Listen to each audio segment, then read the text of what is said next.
Once upon a midnight dreary, while I pondered, weak and weary, over many a quaint and curious volume of forgotten lore, while I nodded, nearly napping, suddenly there came a tapping, as of some one gently rapping at my chamber door. "'Tis some visitor," I muttered, tapping at my chamber door. Only this and nothing more. Distinctly I remember it was in the bleak December, and each separate dying ember roared its ghost upon the floor. Eagerly I wished the morrow, vainly I had sought to borrow from my books surcease of sorrow, sorrow for the lost Lenore, from the rare and radiant maiden, whom the angels name Lenore, nameless here, forevermore.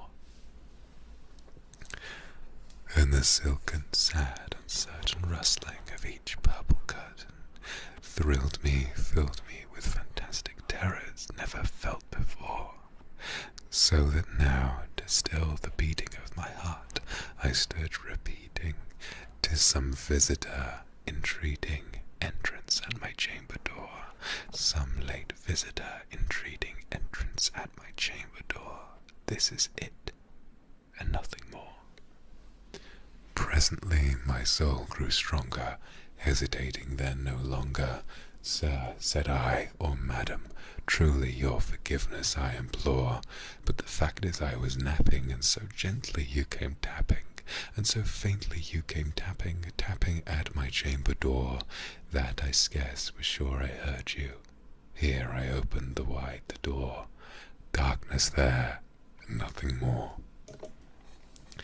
Deep into that darkness piercing, long I stood there wondering, fearing, doubting, dreaming, dreams no mortal ever dared to dream before. But the silence was unbroken, and the stillness gave no token, and the only word there spoken was the whispered word "Lenore." This I whispered, and an echo murmured back the word "Lenore." Merely this, and nothing more. Back into the chamber turning, all my soul within me burning, soon again I heard a tapping somewhat louder than before. "Surely," said I, "surely that is something at my window lattice. Let me see then what thereat is, and this mystery explore. Let my heart be still a moment, and this mystery explore. 'Tis the wind and nothing more." Open here I flung the shutter, when with many a flirt and flutter in there stepped a stately raven of the stately days of yore. Not the least obeisance made he, not a minute stopped or stayed he, but with mine of lord or lady, perched above the chamber door, perched upon a bust of Pallas just above my chamber door, perched and sat, and nothing more. Then this ebony bird, beguiling my sad fancy into smiling, by the grave and stern decorum of the countenance it wore, "Though thy crest be shorn and shaven, thou," I said, "art sure no craven, ghastly, grim, and ancient raven, wandering from the nightly shore. Tell me what thy lordly name is on the night's Plutonian shore." Quoth the raven, "Nevermore."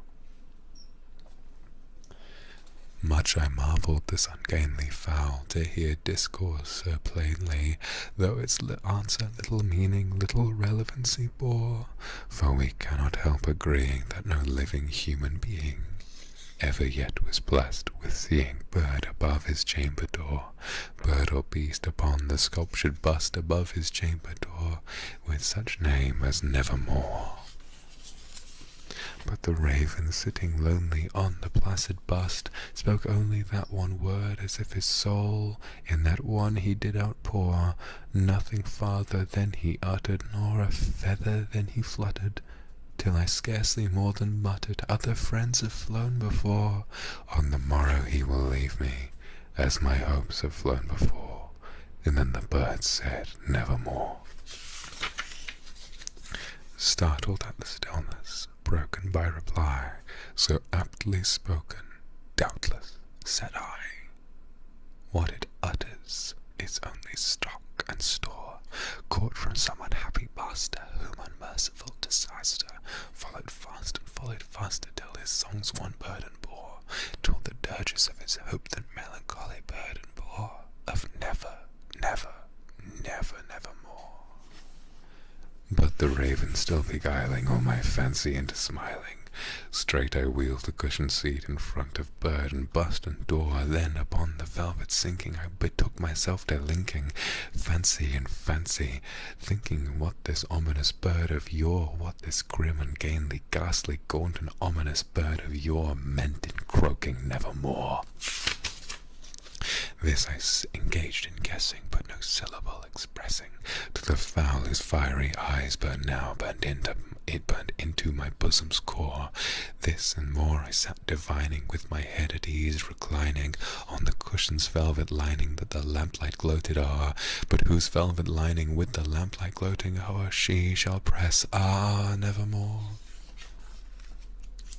Then, methought, the air grew denser, perfumed from an unseen censer, swung by seraphim whose footfalls tinkled on the tufted floor. Wretch, I cried, thy God hath lent thee, by these angels he hath sent thee respite, and nepenthe from thy memories of Lenore. Quaff, oh quaff this kind nepenthe, and forget this lost Lenore. But quoth the raven, nevermore. Prophet, said I, thing of evil, prophet still if bird or devil, whether tempest sent or whether tempest tossed thee here ashore, desolate yet all undaunted, on this desert land enchanted, on this home by horror haunted, tell me truly I implore, is there balm in Gilead? Tell me, I implore. Quoth the raven, nevermore. Prophet, said I, thing of evil, prophet still if bird or devil, by that heaven bends above us, by that God we both adore, tell this soul with sorrow laden, if within the distant Aidenn it shall clasp a sainted maiden whom angels name Lenore, clasp a rare and radiant maiden whom the angels name Lenore. Quoth the raven, nevermore. Be that word our sign of parting, bird or fiend, I shrieked up starting. Get thee back into the tempest and the night's Plutonian shore.